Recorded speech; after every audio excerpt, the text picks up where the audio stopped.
Et bonjour à tous! On se retrouve du coup pour un nouveau guide sur un nouveau critérion. Cette fois-ci, ce sera sur le mont Rocon. Alors, comme d'habitude, on va commencer avec une phase des ZAD. Cette phase des ZAD, elle a une petite particularité, c'est qu'il y a l'AD du milieu là qui a un buff qui one-shot. Pour enlever ce buff là, il faut tuer les deux gros ZAD qui sont ici et ici. Donc ça va être un petit jeu de cache-cache, il va falloir taper les ZAD tout en esquivant absolument le LAD du milieu, il ne faudra jamais de l'aggro sauf quand les grands seront terminés. En termes de stratégie, il faudra toujours commencer par cet AD là, celui de droite et pas celui de gauche, puisque celui l'AD du milieu, en fait, il fait toujours le même pattern en marchant. En fait, il va passer par le milieu et après, il va aller vers la gauche, donc ce côté-là. Donc, si vous êtes déjà à gauche, vous avez forcément l'aggro, donc on évite. Donc, on commence toujours par celui-là. Le but, c'est que vous allez voir après, l'AD du milieu, en fait, fait un pattern un peu particulier. À un moment donné, il va cleave. Ce dont on a vraiment envie, c'est d'aller très très vite donc du côté droit où on est vers le côté gauche. Donc pour cela, il faut faire du mono-cible sur l'AD le gros, puisque c'est le plus dangereux. Ne faites pas d'AOE. Vous aurez forcément des spells qui vont faire des AOE en plus. C'est toujours des dégâts de gratter, on va dire, sur les petits. Mais concentrez-vous sur en mono-cible sur le gros. Donc figuration interne, c'est un out, comme on peut voir là vite fait. Ensuite, les petits font des cleaves, il n'y a rien de particulier. Vous voyez, là, l'AD du centre, il est allé ici et après, il va là-bas. Racaille freiné. Donc, il va mettre un marqueur au-dessus de la tête d'une personne. Je vais reculer un petit peu, on va peut-être le voir un peu mieux. Donc, c'est Serena qui est là. Vous allez voir, elle va avoir le marqueur là. Voilà, le marqueur de spread classique. Ce marqueur-là va mettre à 1 HP toutes les personnes se trouvant à proximité de la personne marquée. Vous ne pouvez pas l'esquiver. Donc la personne qui a le spread, nous on disait qu'on se préplaçait un petit peu tous écartés, mais c'est surtout qu'il faut surtout pas être proche de la personne, sinon vous avez plusieurs personnes à remonter en termes d'HP, donc c'est quand même un petit peu catastrophique. Derrière, ce qui est un petit peu méchant, c'est qu'il fait un red wide. Bon, bien mitigé, il fait vraiment 0 dégâts. Pensez juste à absolument bien remonter la personne qui a été à 1 HP. Une fois qu'il revient à 0, là on peut déjà se déplacer à gauche. Et maintenant on peut faire des AOE sur les petits qui sont vraiment pas dangereux. Quand vous avez le combo des 3, c'est là où ça devient un petit peu dangereux. Donc une fois qu'on a tué le petit, là on peut enchaîner avec le gros. La particularité du gros, c'est qu'on va l'aggro et on va le mettre rapidement au sud. Vous allez comprendre rapidement pourquoi. Donc que Pochante, c'est un out autour de lui. Et la différence avec les petits ZAD qui sont avec lui, c'est qu'il pose des baits sous des personnes de manière aléatoire. Donc en fait, on se colle au mur, on fait attention parce que l'AD du milieu revient par le centre. Et surtout, là, il va faire un cleave. Donc au même moment, il va y avoir un share. Donc là, vous droppez votre uptime, c'est obligé, c'est pas grave. Vous prenez le share et là, après, cet AD va faire un cleave. Il va faire un cleave soit à droite, soit à gauche. Donc c'est pour ça qu'une fois qu'on a aggro le gros add, on revient rapidement en fait au centre, pas au mid rapidement puisque l'add du milieu n'est pas encore passé, mais juste on se tient prêt à arriver à ce niveau-là pour faire soit une esquive à gauche ou à droite. Si vous prenez le cleave, vous faites one shot. Voilà, et c'est juste ce moment-là qui est un petit peu serré. Et si vous mettez trop de temps à tuer les adds de droite et que vous mettez trop de temps à arriver à gauche, vous arrivez late et là ça va être hyper compliqué en termes de résolution. Enfin, c'est toujours faisable, mais c'est beaucoup plus compliqué. Pareil, même principe, on fait du mono-cible sur le gros add pour la simple et bonne raison qu'on veut rapidement en fait, enlever le debuff de gros dégâts de l'add du milieu pour être un peu plus tranquille. Derrière, il fait vent de travers. Donc ça va être un push devant lui, enfin en fonction de lui. Évidemment, ne vous faites surtout pas push vers l'ad qui bouge. Et au même moment, il va y avoir les petits aides qui vont poser à nouveau les baits. Donc ce petit moment-là, il peut être un petit peu compliqué au début en tout cas. Et que Fauchante, c'est un out. Une fois que le gros est terminé, là c'est bon, l'ad du milieu peut être pris facilement. Et là après on peut faire des AOE pour les tuer tranquillement. Cet ad là, il n'est pas du tout dangereux, il fait que des cleaves de gauche ou de droite. Par contre, il met des auto-attaques qui font relativement mal. Donc pensez à tenir quand même votre tank. Et puis voilà, après une fois que vous avez terminé, eh ben, c'est parti. On arrive après du coup au premier boss. Donc je vous conseille de mettre les marqueurs comme on a mis là, c'est les marqueurs PF tout simplement. Pour certaines, en soi vous pouvez faire le fight sans vraiment, mais pour faire des calls c'est quand même bien plus pratique. Donc Shishio, donc comme tout boss de Endwalker, il commence par un Red Wide. Bon bah mitigé et puis on avance. Il n'y a pas de bleed, il n'y a pas de saignement à ce niveau-là. Et là intervient donc sa mécanique phare, les nuages d'orage. Donc il va faire apparaître des nuages qui vont exploser. Mais avant ça, il va faire dévoreur de brouillard qui va absorber certains nuages pour amplifier ceux qui sont restants. Vous avez le pattern 1 où il va les absorber une fois, le pattern 2 il va les absorber deux fois, ou le pattern 3 où il va les absorber trois fois. Suivant le pattern, la résolution ne se fait pas exactement de la même manière. Je vous montre ça. Donc là, on va avoir le pattern 1. Donc en fait, là, on voit qu'il aspire une fois et il continue avec Rokujo. Donc, il va faire plusieurs cleaves, vous voyez, qui partent comme ça. Ça va faire ça, ça va être le premier. Et après, il va faire... Ah oui, là, il en fait qu'un. En soi, on regarde surtout le premier, les autres, on s'en fiche un petit peu. Donc, ce qui va se passer, c'est que Shishio, là, il s'est chargé en énergie électrique parce qu'il a absorbé des nuages. Et là, quand il va passer avec ce cleave, tous les nuages qu'il va toucher, il va les charger aussi en énergie électrique.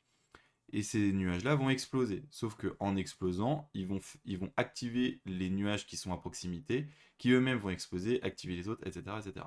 Donc si vous restez par exemple ici, vous allez esquiver le dodge, enfin vous allez esquiver le cleave, mais par contre, ce nuage-là va exploser.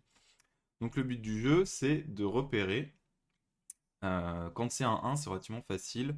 Vous prenez le cleave et il y a forcément un côté où il n'y a pas de nuage. Et donc vous vous mettez à ce niveau-là. Donc là, par exemple, vous pouvez Arto, hop, je vais me dasher dessus. Et après, voilà, vous voyez, les nuages vont exploser. Et après, on rotate clockwise souvent. Voilà. On a quelques petits pas à faire et tout explose à ce niveau-là. Le pattern 1, c'est le plus facile. La résolution est assez visuelle. On va passer au pattern 2. Donc le pattern 2. Donc on va le voir, en fait, il va aspirer deux fois les nuages. Donc ça fait 1, ça fait 2, et là il commence le coup de jeu. Le principe est le même. On regarde le cleave, sauf que cette fois-ci, il a absorbé deux nuages. Donc les deux fois les nuages. Donc en fait, l'explosion des nuages, vu qu'il est chargé beaucoup plus en électrique, l'explosion des nuages va être plus grande. Donc c'est à ce moment-là où il faut faire attention. Pour ce pattern-là, c'est la même résolution. Il va souvent y avoir hop, trois nuages comme ceci. On repère le nuage qui est esselé donc, à ce niveau-là. Sauf que faut faire attention. L'explosion, elle est un peu plus grande. Donc il faut se tenir un peu plus loin. Hop, et après, on rotate et voilà. Le 1 et le 2 sont relativement faciles. C'est la même résolution. Pour le pattern 3, je vous montre, c'est le plus dur. Il va falloir un petit peu plus practice. Pour le pattern 3, donc il fait nuage d'orage.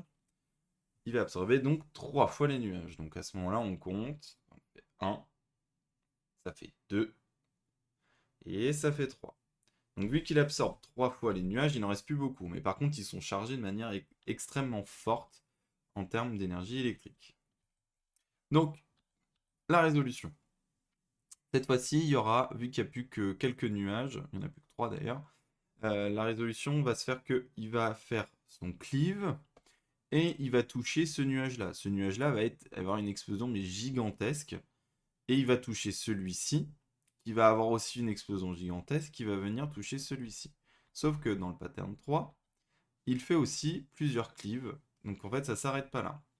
Pour résoudre de manière beaucoup plus facile cette mécanique qui peut prendre rapidement la tête au début, c'est on repère le nuage qui va être touché dans le cleave et on se met à sa stricte diagonale. Donc là, ça va être en 3. C'est pour ça que les marqueurs sont aussi intéressants pour cette mécanique. Donc à sa stricte diagonale, c'est en 3. Et on peut se mettre un petit peu dans le cleave ici, puisque ce cleave-là, ça va être le troisième, donc on a le temps. Et vous voyez, là, l'explosion, elle est gigantesque. Et là, hop, on rentre dedans, mais il faut pas traîner. Il faut que vous soyez assez rapide, parce que vous pouvez vous prendre du coup les explosions plus les cleaves. Et ça y est, enfin, la mécanique est résolue. Ensuite, une fois que vous avez résolu donc ça, il va faire cri d'horreur, c'est un TB en ligne, ne vous mettez pas devant, qui sera toujours suivi de serpentin. C'est un coup de queue qui est voilà, qui fait littéralement la hitbox, enfin la taille de l'intérieur là quand vous faites vos positionnels de derrière. Donc à chaque fois qu'il y aura un TB, restez toujours sur les côtés, jamais derrière lui. Ensuite, il va faire donc noble ambition, des cercles vont apparaître, il va dasher dedans et il va faire un. Donc ça, il commence sur du mid et après il va soit aller à droite, soit aller à gauche. Donc on se met toujours à l'opposé d'où il va aller. Donc on se met hop et en fait on se met à peu près en diagonale de là vous voyez il va à droite donc en fait on se met à peu près en diagonale ici. Proche du marqueur mais sans y être parce que les explosions passent dans tous les sens et là vous n'avez plus à bouger. Voilà, faut pas se mettre dans le marqueur parce que sinon ce cleave là vous le prenez. Il faut se mettre un petit peu plus en diagonale au niveau des petits cailloux là qui sont au sol. Ensuite il fait une queue, donc ça nous le red wide. Hop. Voilà, donc remonter le groupe. Derrière il va faire hurlement contre nature. Donc hurlement contre nature, un support et un DPS vont à chaque fois avoir le cher. Donc, et tout le monde aura un spread. La différence, c'est que faut regarder comment ça commence. Là, enfin, quel debuff va se résoudre en premier. Là, ici, ce sera cher, puis spread, mais ça peut être l'inverse. Donc, ce qui va se passer, c'est qu'il va faire apparaître des clones. 4 clones. Ces clones-là vont lever le bras pour cleave leur côté. Il n'y a qu'un seul safe spot possible. Le safe spot, c'est l'endroit entre deux ZAD qui lève le bras de côté extérieur et pas à l'intérieur. Par exemple, vous voyez, celui-ci, il lève son bras droit, il est à l'intérieur de l'arène, et celui-ci, d'ailleurs, il lève... On va juste voir, est-ce qu'on peut voir l'autre? Voilà. Et celui-ci, il lève aussi de manière à l'intérieur de l'arène, donc c'est pas bon. Donc on repère les ZAD, les deux ZAD qui ont les bras levés à l'extérieur. Donc c'est celui-ci, vous voyez celui-là il est à l'extérieur, celui-ci il est à l'extérieur. Donc on se mettra sur le côté B. On voit que c'est un cher, donc alors d'ailleurs en termes de priorité c'est support et DPS ensemble. On se met sur le côté gauche et droit des ZAD, support à gauche, DPS à droite, des deux ZAD ici, hein, celui-ci et puis l'autre là qu'on voit plus. Et en fait après, il va refaire pop un autre set d'AD et ce sera la même résolution. Il faut regarder les deux ZAD qui clivent à l'extérieur. Et donc en fait ce sera en 3. Puisque celui-ci clive bien à l'extérieur, celui-ci clive bien à l'extérieur. Donc en fait il n'y a même pas besoin de regarder les autres. Et après cette fois-ci on fait spread. Alors pour les positions spread, le tank il est toujours sous le boss, devant. Faut pas hésiter à être relativement devant. Le healer il se met à gauche, enfin sur le LAD qui est à gauche, proche de lui. Le mêlé à droite, proche de lui. Et le range physique qui se met derrière. Mais il ne faut pas qu'il se mette trop derrière, vous voyez, parce qu'il y a quand même les cliffs qui passent de partout. Donc la résolution, voilà, en faisant pause, elle est exactement comme ça. Les spreads, si le healer et le melee collent bien les adds comme on fait, le range a un petit peu plus de place et peut se mettre un peu plus au centre, au moins ne se clip pas. Et pareil, le tank, là qui est relativement devant, c'est pareil, il laisse de la place. Là, on fait vraiment pixel tous les placements, mais vous pouvez vous avancer un petit peu. C'est un petit coup à prendre, mais après, ça se passe. Donc voilà, et donc bah, là c'était cher puis spread, mais ça peut être spread puis cher, ce sera exactement la même résolution. Ensuite, là il va faire nuage d'orage, ou plus communément appelé épileptique time. Il va faire apparaître des nuages, il va en absorber certains, et les restants vont faire une AOE. Ce sera toujours ce même pattern, pour rester un petit peu in, les nuages vont exploser. Et derrière, les nuages vont faire des lignes droites dans tous les sens. Donc là, les lignes ne vous tuent pas, vous mettent à peu près mid-life.